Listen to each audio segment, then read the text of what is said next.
سورۃ الملک میں اللہ تعالیٰ فرماتے ہیں الذی خلق الموت والحیات لیبلوکم ایکم احسن عملا، کہ اس نے زندگی اور موت بنائی تاکہ تمہیں آزما کے دیکھے کہ تم میں اچھے کام کون کرتا ہے۔ ان آیات سے پتہ چلتا ہے کہ دنیا میں ہر انسان کو ضرور آزمایا جائے گا، یعنی ہر ایک کا امتحان ہوگا، کیونکہ اس دنیا میں ہم آئے ہی امتحان کے لیے ہیں۔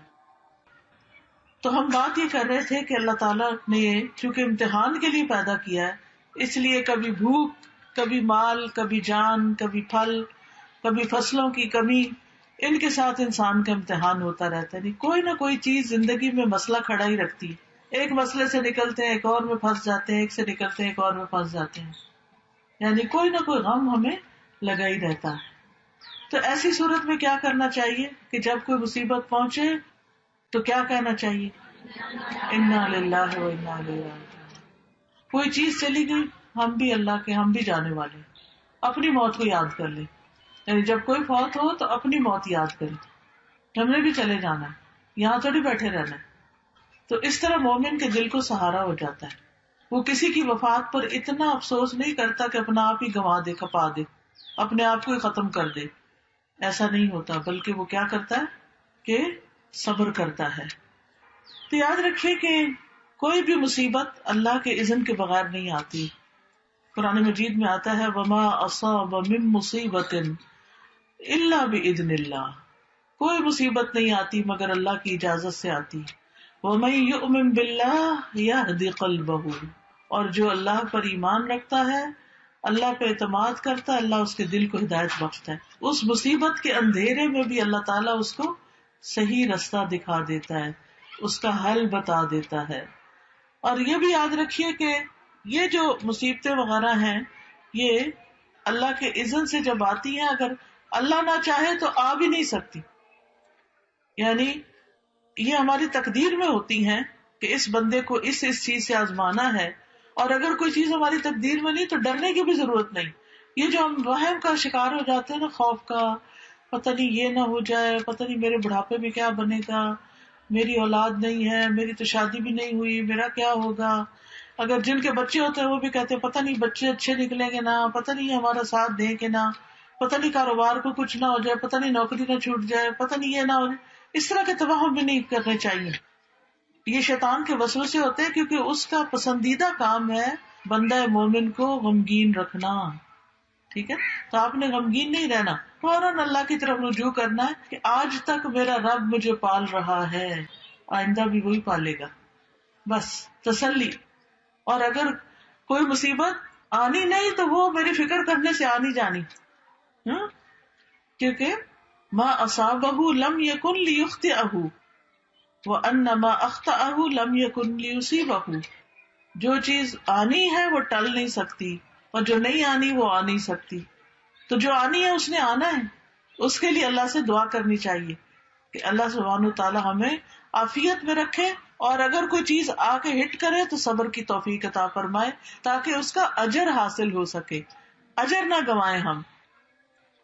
پھر آپ دیکھیے کہ کبھی کوئی مصیبت آتی ہے تو ہم لوگوں کو بلیم کرنا شروع کر دیتے ہیں، اس نے نظر لگا دی ہے، اس نے جادو کر دیا ہے، اس نے حسد کر لیا ہے۔ اس سے بھی ہے کہ انسان جو ہے اس کے اندر ایک اور طرح کی خرابی پیدا ہونے لگتی، جو نظر بھی لگی نا تو اللہ کے اذن سے ہی لگی، ورنہ ہر وقت لوگ ہمیں دیکھتے نہیں رہتے، وہی لوگ دیکھ رہے ہوتے ہیں، ہمیں کچھ بھی نہیں ہوتا، اور کسی دن ان کی نظر ہمیں لگ جاتی ہے۔ تو لوگوں کی آنکھیں بند کر سکتے ہیں؟ نہیں کر سکتے۔ ہمیں کیا کرنا چاہیے؟ حفاظت کی دعائیں پڑھنی چاہیے، صدقہ خیرات کرنا چاہیے، ایسے کام کرنے چاہیے کہ جس سے اللہ تعالیٰ ہمیں محفوظ رکھے، نہ کہ ہم نجومیوں کے پاس جائیں کہ اچھا میرے جادو کس نے کیا اور فلاں کام کیسے ہو گیا۔ نہیں، غیب کی خبریں اللہ کے سوا کسی کو نہیں پتا، ان چیزوں کے پیچھے نہیں پڑنا چاہیے۔ پھر اسی طرح بعض اوقات جو مصائب ہوتے ہیں یا آزمائشیں ہوتی ہیں وہ بندے کے حق میں بڑی خیر ہوتی ہے، اس سے بندے کے اندر اللہ کی طرف قریب ہونے اور اللہ کی رضا حاصل کرنے کا شوق پیدا ہوتا ہے۔ رسول اللہ صلی اللہ علیہ وسلم نے فرمایا اللہ جس کے ساتھ بھلائی کا ارادہ کرتا ہے اس کو مصیبت میں مبتلا کر دیتا ہے۔ اب وہ بندہ جو بھاگا جا رہا تھا دنیا کی طرف، جب پڑی اس پر مصیبت تو اب کیا ہوا؟ اللہ کی طرف اس نے رجوع کر لیا، اس نے اللہ کے سامنے رونا شروع کر دیا، دعائیں مانگنی شروع کر دی، ذکر اذکار وظیفے کرنے شروع کر دیے. اتنا ذکر ہم عام طور پہ کرتے ہیں جب ہم خوشحالی میں ہوتے ہیں؟ نہیں. لیکن جب مصیبت آتی ہے تو پھر دن رات دعائیں کرتے ہیں، اور دعا عبادت ہے، ہم ہر وقت عبادت کی حالت میں ہو جاتے ہیں. پھر اسی طرح ہے کہ اللہ تعالیٰ بندے کو اس کے ذریعے صاف کرتا ہے، گناہ پاک ہوتے ہیں. حدیث میں آتا ہے مسلمان کو جو بھی پریشانی، رنج، غم، ملال، تکلیف کچھ بھی پہنچتا ہے، حتیٰ کہ کوئی کانٹا بھی اس کو چبھ جاتا ہے، تو اللہ تعالیٰ اسے اس کے گناہوں کا کفارہ بنا دیتے ہیں اور اس کو اس کے ذریعے پاک کر دیتے ہیں. پھر اسی طرح ایک جگہ پر تو یہ آتا ہے کہ یہ اللہ کی محبت کی علامت ہوتی ہے. ہم تو جس سے محبت کرتے ہیں اس کو زیادہ اچھی اچھی چیزیں دیتے ہیں، لیکن اللہ کی محبت بندوں کی محبت سے مختلف ہے. وہ اس کو تکلیف میں مبتلا کر کے اپنی طرف لے آتے ہیں. حدیث میں آتا ہے اذا احب اللہ قوما ابتلاہم، جب اللہ کسی قوم سے، کچھ لوگوں سے محبت کرتا ہے تو ان کو امتحان میں مبتلا کر دیتا ہے، اور یہ اللہ کے قرب کی علامت ہوتی ہے. اور اس میں آپ دیکھیے کہ ایک حدیث سے پتہ چلتا ہے کہ آپ نے فرمایا کہ ان میں سے کچھ لوگ آزمائش پہ بہت خوش ہوتے ہیں بنسبت اس شخص کے جو کچھ دیے جانے پہ خوش ہوتا ہے. وہ امتحان پر کہتا ہے کہ اللہ نے ہم سے محبت کی، اللہ نے ہمیں یاد رکھا. اور صحابہ میں یہ ہوتا تھا کہ اگر انہیں کوئی مشکل نہیں پیش آتی تھی، ہر وقت خوشیاں ہی خوشیاں، تو فکر مند ہونے لگتے تھے کہ کہیں اللہ تعالیٰ ہم سے ناراض تو نہیں. اس کا یہ مطلب نہیں کہ ہمیں مصیبتیں مانگنی چاہیے، نہیں، ہرگز نہیں. عافیت مانگنی چاہیے، عافیت کی دعا اللہ کو پسند ہے، لیکن اگر مشکل آ جائے تو مسکرا کے مقابلہ کرنا چاہیے، نہ کہ رونا پیٹنا ڈال دے. اس موقع پر صبر کرنا چاہیے. صبر کیا ہے؟ کسی مصیبت کو اچھے انداز میں ٹیکل کرنا، اچھے انداز میں اس کا مقابلہ کرنا. ابن تیمیہ کہتے ہیں کہ اللہ نے اپنی کتاب میں 90 سے زیادہ جگہ پر صبر کا ذکر فرمایا، 90 سے زیادہ جگہوں پر. اور 2 جگہ تو اللہ تعالیٰ نے اس کو صبر اور نماز کو ساتھ ساتھ بیان کیا ہے. وَاسْتَعِینُوا بِالصَّبْرِ وَالصَّلَاةِ، صبر انبیاء کی صفت ہے. پھر اسی طرح قرآن مجید میں صبر کرنے والوں کی تعریف کی گئی ہے. وَالصَّابِرِينَ فِي الْبَأْسَاءِ وَالضَّرَّاءِ وَحِينَ الْبَأْسِ أُولَئِكَ الَّذِينَ صَدَقُوا وَأُولَئِكَ هُمُ الْمُتَّقُونَ، اور خصوصاً جو تنگ دستی اور تکلیف میں اور لڑائی کے وقت صبر کرنے والے ہیں، یہی لوگ ہیں جنہوں نے سچ کہا اور یہی بچنے والے ہیں. یعنی جو مصیبتوں کے وقت صبر کریں وہی متقی لوگ ہیں، وہی اصل میں پرہیزگار لوگ ہیں. ہم سمجھتے ہیں صرف نماز روزہ کر لینے سے انسان پرہیزگار بن جاتا ہے، وہ ایک حصہ ہے، لیکن جب صبر کرتا ہے تو اس کے تقویٰ کا پتہ چلتا ہے. کیونکہ عام حالات میں نہیں پتہ چلتا کہ کون شخص کتنا نیک ہے، لیکن جب اس پہ کوئی مشکل آتی ہے اور اس وقت وہ کس طرح ریئیکٹ کرتا ہے، اس سے پتہ چلتا ہے کہ اس کے اندر کتنا صبر ہے اور کتنا یہ اچھا انسان ہے. دیکھیں اچھے حالات میں تو سارے ہی اچھے ہوتے ہیں، کیسے فرق پتہ چلے گا؟ جب کوئی آپ کو لطیفے سنا رہا ہوگا تو آپ سبھی ہنس رہے ہوں گے، لیکن وہ شخص جو تکلیف کے وقت مسکرا دے، اللہ کی تعریف بیان کر دے، اللہ کی تقدیر پہ راضی ہو جائے، اللہ اس کے دل کو ٹھنڈک عطا فرما دیتا ہے. پھر اسی طرح آپ دیکھیں کہ نبی صلی اللہ علیہ وسلم کو بھی صبر کرنے کا حکم دیا گیا. پھر لوگوں کو بھی حکم دیا گیا وَجَعَلْنَا بَعْضَكُمْ لِبَعْضٍ فِتْنَةً أَتَصْبِرُونَ وَكَانَ رَبُّكَ بَصِيرًا، اور ہم نے تمہارے بعض کو بعض کے لیے آزمائش بنا دیا. یعنی انسان انسانوں کے لیے ایک امتحان ہے. کس طرح؟ بعض لوگوں کی عادت ہوتی ہے دوسروں کو ٹیز کرتے رہنا، تانے دینا، بعض کی عادت ہوتی ہے بڑا غصہ کرنا. اب وہ کیا ہے؟ انسان کے لیے ایک امتحان ہے. یعنی دوسرے آس پاس کے لوگ جو ہیں ان کے لیے وہ بندہ امتحان بن گیا. اب کیا کرنا ہے؟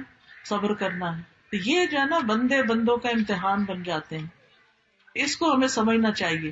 کبھی ہمارے والدین ہی ہمارا امتحان ہو جاتے ہیں، وہی چھوٹی چھوٹی بات پر ہمیں ٹوکتے رہتے ہیں اور ہم پریشان رہتے ہیں کہ کریں تو کرے کیا. جواب دینے کی بھی اجازت نہیں اللہ نے دی، اور ڈانٹنے کی بھی اجازت نہیں دی، اور اونچی آواز سے بول کے سمجھا بھی نہیں سکتے. تو پھر کیا کرنا ہے؟ صبر کرنا ہے اور اچھا سلوک کرنا ہے تاکہ اللہ تعالیٰ ہم سے ناراض نہ ہو. پھر اسی طرح یہ ہے کہ افضل ایمان جو ہے صبر اور نرمی کرنا ہے. جنت میں داخلے کا ذریعہ ہے، نقصان سے بچنے کے لیے ضروری ہے صبر. والعصر ان الانسان لفی خسر الا الذین آمنوا وعملوا الصالحات وتواصوا بالحق وتواصوا بالصبر.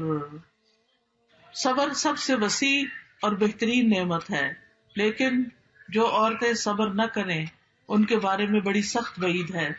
عبد الرحمن بن شبل کہتے ہیں کہ رسول اللہ صلی اللہ علیہ وسلم نے فرمایا بے شک فساق جہنمی ہیں. کہا گیا اللہ کے رسول فساق کون ہے؟ جیسے فاسق ہوتا ہے نا اسی سے فساق. آپ نے فرمایا عورتیں، یہ عورتیں ہیں. ایک آدمی نے کہا اللہ کے رسول کیا وہ ہماری مائیں اور ہماری بہنیں اور ہماری بیویاں نہیں؟ آپ نے فرمایا کیوں نہیں، لیکن جب ان کو نعمتیں ملتی ہیں تو شکر نہیں کرتی، اور جب ان کو آزمایا جاتا ہے تو صبر نہیں کرتی. یعنی مردوں کے مقابلے میں عورتوں کے اندر صبر کی صفت کم پائی جاتی. اس لیے ہمیں اور زیادہ ایفرٹ لگانے کی ضرورت ہے کہ ہم صابر و شاکر بن جائیں. اب صبر جو ہے نا اس کا لفظی مطلب ہوتا ہے اپنے آپ کو روکنا. کس چیز سے روکنا؟ اللہ کی نافرمانی سے روکنا. فرائض پورے کرنے کے لیے اپنے آپ کو روکنا کہ نہیں یہ کام تو پورا کرنا ہی کرنا ہے، تو ڈیوٹی ہے میری، چاہے اللہ کے حق میں ہو چاہے بندوں کے حق میں. پھر اسی طرح نفس کو ایسی خواہشات سے روکنا جن سے روکنے کا حکم دیا گیا ہے. پھر صبر جو ہے وہ روشنی ہے. صبر کیا ہے؟ روشنی ہے. جیسے سورج کی روشنی ہوتی ہے نا تو اس میں گرمی بھی ہوتی ہے لیکن چمک بھی ہوتی ہے، تلخی بھی ہوتی ہے. اسی طرح صبر انسان کے لیے مشقت انگیز ہے. اسی لیے نماز کو نور اور صبر کو ضیاء کہا گیا کیونکہ صبر میں مشقت اور تکلیف پائی جاتی ہے. تو 3 طرح صبر ہوتا ہے. ٹھیک ہے، 3 طرح کی چیز. نمبر 1 اللہ کی نافرمانی سے صبر کرنا. حرام کام بڑا آسان ہو گیا لیکن کیا کرنا؟ اپنے آپ کو روک کر رکھنا. جیسے حدیث میں آتا ہے وہ شخص جس کو کوئی حسب نسب والی عورت، خوبصورت عورت زنا کے لیے بلائے اور وہ یہ کہے آدمی کہ میں اللہ سے ڈرتا ہوں، یہ بھی صبر ہے. ورنہ جہاں انسان کو برائی کرنے کا موقع مل جائے وہاں وہ کیوں صبر کرے، کیوں پیچھے رہے جبکہ دعوت کسی اور کی طرف سے مل رہی ہے.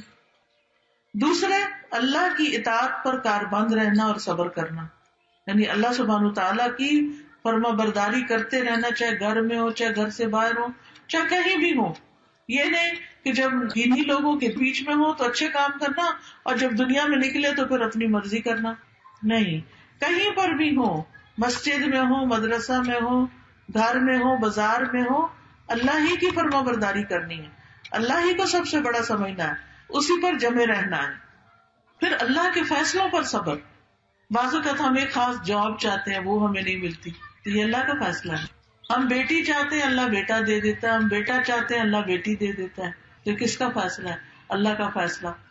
اب اس پر بھی صبر کرنا ہے. پھر اسی طرح بعض اوقات ہم کہیں جانا چاہتے ہیں ہم جا نہیں پاتے، اس پر بھی صبر. ہم زندگی میں کچھ بننا چاہتے ہیں، جو بننا چاہتے ہیں وہ بن نہیں پاتے کوششوں کے باوجود، تو پھر یہ کیا ہے؟ یہ بھی صبر ہے. تو اللہ کی تقدیروں پہ صبر کرنا جو ہے یہ انسان کے دل کو سکون بخشتا ہے. پھر صابرین کے لیے اللہ کے وعدے ہیں. یہ جو آیت میں نے آپ کے سامنے پڑھی اس میں 3 وعدے کیے گئے ہیں. نمبر 1 اولئک علیہم صلوات، کہ ایسے لوگوں پر رب کی مہربانیاں ہیں، ورحمت، اور رب کی رحمت ہے، واولئک هم المہتدون، اور یہ لوگ ہدایت پا گئے ہیں. یہ ہدایت یافتہ یعنی ہدایت پانے والے لوگ ہیں. تو اس میں آپ دیکھیں صلوات، رحمت اور ہدایت ملتی ہے کس پر؟ صبر کرنے پر. اور ان کے لیے مغفرت اور بہت بڑا اجر ہے. جیسے سورۃ الاحزاب کی آیت 35 میں آتا ہے والصابرین والصابرات، اور بھی صفات ہیں اعد اللہ لهم مغفرۃ واجرا عظیما، کہ اللہ نے ان کے لیے بخشش اور بہت بڑا اجر تیار کر رکھا ہے. پھر آپ دیکھیے کہ صبر کرنے والوں کا اجر اللہ کے ذمہ ہوتا ہے، اور جو صبر کرتا ہے اس کا اجر پھر جب رب دے گا تو کتنا بڑا دے گا، پھر اس کا اجر ضائع نہیں ہوتا. پھر یہ بھی یاد رکھیے کہ جس کی آزمائش بڑی ہوتی ہے اس کا اجر بھی بڑا ہوتا ہے. کچھ لوگوں کی آزمائش چھوٹی چھوٹی ہوتی ہے اور اس پر بھی وہ صبر نہیں کرتے، لیکن کچھ کی آزمائش بہت بڑی ہوتی ہے، تو جتنی بڑی آزمائش اتنا بڑا اجر. پھر صبر کرنے والوں کو خوشخبریاں دی گئی خیر کثیر کی، اللہ کی مدد ملنے کی، اللہ کا ساتھ ملنے کی. وَاصْبِرُوا إِنَّ اللَّهَ مَعَ الصَّابِرِينَ، صبر سے کام کرو گے نا تو اللہ کا ساتھ ہوگا تمہارے. پھر فرشتوں کا ساتھ ملتا ہے، اللہ کی محبت ملتی ہے. وَاللَّهُ يُحِبُّ الصَّابِرِينَ، اور اللہ تعالیٰ محبت کرتا ہے صبر کرنے والوں سے. سبحان اللہ. جس بندے سے پھر اللہ محبت کرتا ہے اس کی شان ہی کیا. اللہ تعالیٰ جبریل کو بلاتے ہیں, میں فلاں بندے سے محبت کرتا ہوں, تم بھی کرو. جبریل بھی کرتے ہیں, وہ آسمان والوں میں پکارتے ہیں, آسمان والے محبت کرنے لگتے ہیں, پھر وہ محبت زمین والوں میں اتارتی جاتی. تو اس لیے بہت ضروری ہے کہ ہم اللہ کی محبت حاصل کرنے کے لیے صبر کریں. وَلِرَبِّكَ فَاصْبِرْ, اپنے رب کی خاطر صبر کرو. رب نے حکم دیا ہے, رب اس کی جزا دے گا. پھر اسی طرح یہ ہے کہ انسان کو کامیابیاں نصیب ہوتی ہیں. یا ایھا الذین آمنوا اصبروا وصابروا ورابطوا واتقوا اللہ لعلکم تفلحون. اے لوگوں جو ایمان لائے ہو, صبر کرو اور مقابلے میں جمے رہو اور ڈٹے رہو اور اللہ سے ڈرو تاکہ تم کامیاب ہو جاؤ. صبر کرنے والے کو عزت ملتی ہے. بے صبرہ بندہ جو ہے دوسروں کی نگاہ سے گر جاتا ہے. دین کی امامت بھی صبر کرنے والوں کو ملتی ہے. بنی اسرائیل کے بارے میں فرمایا وَجَعَلْنَا مِنْهُمْ أَئِمَّةً يَهْدُونَ بِأَمْرِنَا لَمَّا صَبَرُوا وَكَانُوا بِآيَاتِنَا يُوقِنُونَ. اور ہم نے ان میں سے کئی پیشوا بنائے جو ہمارے حکم سے ہدایت دیتے تھے جب انہوں نے صبر کیا. یعنی امامت کس کے لیے؟ جو صابر ہو. پھر دشمن کی چالوں سے بھی انسان بچ جاتا ہے. انسان کو غور و فکر کرنے کی توفیق نصیب ہوتی ہے. دنیا اور آخرت کی نعمتیں اور برکتیں نصیب ہوتی ہیں. بے حساب اجر ملتا ہے. قرآن مجید میں آتا ہے انما یوفی الصابرون اجرهم بغیر حساب, کہ صبر کرنے والوں کا اجر بے حساب ہے, بے حساب. اس کا بدلہ جنت ہے. سلام علیکم بما صبرتم فنعم عقبی الدار. جنت کے بالا خانے بھی صابرین کے لیے ہیں. وجزاہم بما صبروا جنتا وحریرا. کتنی بڑی بڑی خوشخبریاں ہیں. اب صبر کا طریقہ کیا ہے کہ انسان اللہ کی خاطر چپ ہو جائے. اگر کسی نے کوئی غلط بات کہی, اللہ کی خاطر کسی پر ظلم اور زیادتی نہیں کرے, اپنے آپ کو روک لے. خود بھوک بھی لگی ہے, اللہ کی خاطر صبر کر کے دوسرے کو کھلا دے. یعنی صبر اللہ کی خاطر کریں گے تو ہی اجر ملے گا. دوسرا یہ کہ صدمہ ہونے کی پہلی چوٹ پر, یہ نہیں کہ کسی کے وفات کی خبر سنی, بین کر کرا کے ٹھنڈے ہوئے تو کہا اب میں صبر کر رہی ہوں. نہیں, بین کرنا ہی نہیں ہے, چیخنا چلانا ہے ہی نہیں.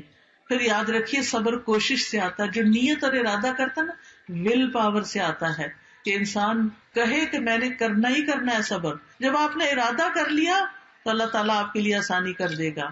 پھر اسی طرح دل سے اللہ کا شکر نکلنا, یعنی صبر جمیل کرنا. پریشانی کا ذکر صرف اللہ سے کرنا, بندوں سے نہیں کرنا, بندوں سے شکوہ نہیں کرنا. حدیث میں آتا ہے اللہ تعالیٰ فرماتے ہیں جب میں اپنے مومن بندے کو آزماتا ہوں اور وہ تیمارداری کرنے والوں کے سامنے میرا شکوہ نہیں کرتا تو میں اس کو اپنی قید سے آزاد کر دیتا ہوں, یعنی اس کو صحت دے دیتا ہوں. اس کے پہلے گوشت کے عوض بہترین گوشت عطا کرتا ہوں اور اس کے پہلے خون کے بدلے بہترین خون دیتا ہوں, اور وہ اثر نو عمل کرنے لگتا ہے. اسی لیے آپ نے دیکھا ہوگا کہ کچھ لوگ ماشاءاللہ بڑی بڑی بیماریوں کے بعد بھی بالکل صحت یاب ہو جاتے ہیں اور وہ اللہ سے کوئی گلہ شکوہ نہیں کرتے. پھر زبان سے انسان رب کی رضا کے کلمات نکالے, یہ صبر کا طریقہ. اگر کوئی تکلیف میں بھی اور پوچھے کیا حال ہے تو یہ نہ کہے کچھ نہ پوچھو کوئی حال نہیں, یہ نہیں کہنا. کیا کہنا ہے؟ الحمدللہ, جس حال سے رکھے راضی ہیں, رب سے راضی رہنا ہے. خیر کے کلمات بولنا, جزا فضا نہیں کرنی, بری باتیں نہیں زبان سے نکالنی, اللہ کے بارے میں بدگمانی نہیں کرنی, نوحہ نہیں کرنا, اللہ کو الزام نہیں دینا. اور پھر صبر کے مواقع کون کون سے ہیں؟ لوگوں کی باتوں پہ صبر کر. لوگوں کی باتوں پہ صبر کیسے ہے کہ جو مرضی کہیں آپ نے اللہ ہی کی عبادت کرنی ہے, اللہ کی اطاعت کرنی ہے. ورنہ کیا ہوتا ہے, ہم قرآن میں ایک حکم پڑھتے ہیں کہ اپنے آپ کو ڈھانکیں عورتیں. اب وہ جب ڈھانکتی ہیں تو لوگ باتیں کرنے لگتے ہیں, دیکھو یہ تو کیا مولانی بن گئی ہے. تو ہم کہتے ہیں ہاں ہے لوگ بات کریں گے, چھوڑو پرے, ہم نہیں اللہ کا حکم مانتے. یہ تو نہیں کہتے اللہ کا حکم بھی مانتے لیکن پردہ نہیں کرتے, یا کہیں کرتے اور کہیں نہیں کرتے. لیکن جو صبر کرے گا وہ عمل کر جائے گا. وہ کہے گا میرا رب وہاں بھی ہے, میرا رب یہاں بھی ہے, ان لوگوں نے میرا کیا بگاڑ لینا ہے, مجھے کیا زیادہ سے زیادہ نقصان دے دیں گے. چار باتیں ہی ہیں نا, ایک کان سے سنے دوسرے سے بندہ نکال دے. کرے وہی جو رب چاہتا ہے. ہم تو کہتے ہیں کریں گے وہ جو ہمارا دل چاہتا ہے, نہیں, کریں گے وہ جو رب چاہتا ہے انشاءاللہ. اسی طرح جب کوئی ستائے تو اس وقت بھی صبر کرے. ایک شخص نبی صلی اللہ علیہ وسلم کے پاس آیا اور اپنے پڑوسی کی شکایت کرنے لگا. آپ نے فرمایا جاؤ اور صبر کرو، کوئی بات نہیں. لیکن ہمیں کوئی سنائے تو ہم اس کے ہاں میں ہاں ملا دیتے ہیں اور کہتے ہیں تم تو بڑے مظلوم مسکین ہو. پھر اسی طرح غلط الزام لگانے پر بھی صبر کرنا چاہیے. ہاں اگر موقع ہو تو انسان اپنی صفائی پیش کر دے، اور اگر کوئی سننا ہی نہیں چاہتا ہماری صفائی تو کوئی بات نہیں، اللہ کو تو پتا ہے کہ ہم بے گناہ ہیں. پھر اسی طرح حالات کی تنگی پر، رزق میں کمی پر، پھر اسی طرح بیماری پر، بیٹیوں کی پیدائش پر. نبی صلی اللہ علیہ وسلم نے فرمایا جس شخص کی 3 بچیاں ہوں اور وہ ان پہ صبر کرے کہ 3 بیٹیاں اوپر تلے پیدا ہوگی، اور محنت کر کے انہیں کھلائے اور پلائے اور پہنائے، وہ اس کے لیے جہنم کی آگ سے اوٹ بن جائیں گی. کتنا بڑا اجر ہے. بچوں کی وفات ہو جائے تو اس پر صبر کرنا، بیت الحمد. پھر اسی طرح علم کے حصول میں صبر کرنا. آپ علم کے لیے نکلتے ہیں، کبھی گاڑی نہیں ملتی، کبھی آپ دھوپ میں ہیں، کبھی پسینوں میں، کبھی گھر سے ڈانٹ پڑ رہی ہے، کبھی ٹیچر ڈانٹ رہی ہے، تو گھبرا کے چھوڑنا نہیں. صبر کرنے کا مطلب یہ ہے کہ سفر جاری رکھنا ہے یہاں تک کہ اپنا کام مکمل کر لیں. پھر اسی طرح بڑوں کی طرف سے کوئی بات ڈانٹ سننی پڑ جائے اس پر صبر کر لیں. پھر اسی طرح اگر آپ کو آپ کے بہن بھائیوں کے مقابلے میں ترجیح نہیں دی جاتی، ان کو زیادہ مل جاتا ہے، اس پر بھی صبر کر لیں، کوئی بات نہیں، مجھے اللہ دے گا. پھر جب بدلہ لینے کا موقع ہو اس وقت بھی صبر کریں. آپ دیکھیں صبر کرنے والوں کی مثالوں میں ابراہیم علیہ السلام کے بیٹے اسماعیل علیہ السلام کی مثال آتی. جب ان کے والد نے کہا کہ میں تمہیں ذبح کرنے لگا ہوں، ہمارے ماں باپ ہمیں یہ تو نہیں کہتے ہم تمہیں مارنے لگے ہیں، چھوٹی سی ڈانٹ میں بھی ہم تو رو پڑتے ہیں اور واویلا مچا دیتے ہیں یا بھوک ہڑتال کر دیتے ہیں یا اور کسی طرح پلٹ کے ماں باپ کو ستانے لگتے ہیں. تو یہ تو صبر نہ ہوا. صبر کیا ہے؟ اچھا کوئی بات نہیں، امی ہے نا، پیار بھی تو کرتی ہیں، ڈانٹ دیا تو کیا ہو گیا. خیر اسماعیل علیہ السلام کو جب ان کے والد نے کہا کہ اے بیٹے میں تمہیں ذبح کرنے لگا ہوں، تمہارا کیا خیال ہے؟ قال یا ابت افعل ما تؤمر، کہنے لگے ابا جان آپ کو جو حکم ملا آپ کریے. ستجدنی انشاء اللہ من الصابرین، آپ مجھے انشاءاللہ صبر کرنے والا پائیں گے. اور پھر یعقوب علیہ السلام کی مثال جب ان کے سامنے یوسف علیہ السلام جو انہیں بہت محبوب تھے ان کو بھیڑیے کھانے کی خبر سنائی گئی تو انہوں نے کیا کہا؟ فصبر جمیل. ایوب علیہ السلام کی مثال 18 سال بیماری میں مبتلا رہے لیکن انہوں نے اللہ سے کوئی ناراضگی کا اظہار نہیں کیا. حضرت آسیہ کی مثال کہ کس طرح فرعون ان کو ستاتا تھا. فرعون نے اپنی بیوی کے دونوں ہاتھوں اور دونوں پاؤں پر کیل ٹھوک دیے تھے اور وہ سخت تکلیف میں تھی. تو جب فرعونی آگے پیچھے اور اوپر سے پیرا بھی دیتے تھے، جب فرعونی آگے پیچھے ہوتے تو فرشتے ان پہ سایہ کر لیتے. تو اس وقت انہوں نے دعا مانگی تھی رب ابن لی عندک بیتا فی الجنہ، اللہ اپنے پاس جنت میں گھر بنا دے. تو نبی صلی اللہ علیہ وسلم کو طائف کے سفر میں کتنی تکلیف اٹھانی پڑی تھی. حضرت عائشہ رضی اللہ تعالیٰ عنہ پر جب الزام لگا تھا تو اس وقت انہوں نے کیا کہا تھا؟ فصبر جمیل واللہ المستعان علی ما تصفون، صبر ہی اچھا ہے، بہترین صبر کروں گی اور اللہ ہی میرا مددگار ہے ان باتوں میں جو تم مجھ پہ کرتے ہو. تو یاد رکھیے صبر کوشش سے بھی اور صبر دعا سے بھی. یہ دعائیں مانگنی چاہیے. ربنا افرغ علینا صبرا، خاص طور پر جب صبر کرنا مشکل ہو رہا ہو تو ربنا افرغ علینا صبرا وتوفنا مسلمین، اور پھر ربنا افرغ علینا صبرا وثبت اقدامنا وانصرنا علی القوم الکافرین یا حی یا قیوم برحمتک استغیث لا الہ الا انت سبحانک انی کنت من الظالمین. اللہ واللہ ربی لا اشرک بہ شیئا لا الہ الا اللہ العظیم الحلیم لا الہ الا اللہ رب العرش العظیم لا الہ الا اللہ رب السماوات و رب الارض و رب العرش الکریم. یہ رنج و غم کی انسان دعائیں پڑھے اور صبر کرتا رہے تو اللہ کی مدد ضرور آئے گی. وآخر دعوانا ان الحمد للہ رب العالمین. سبحانک اللہم و بحمدک اشہد ان لا الہ الا انت استغفرک و اتوب الیک. ویڈیو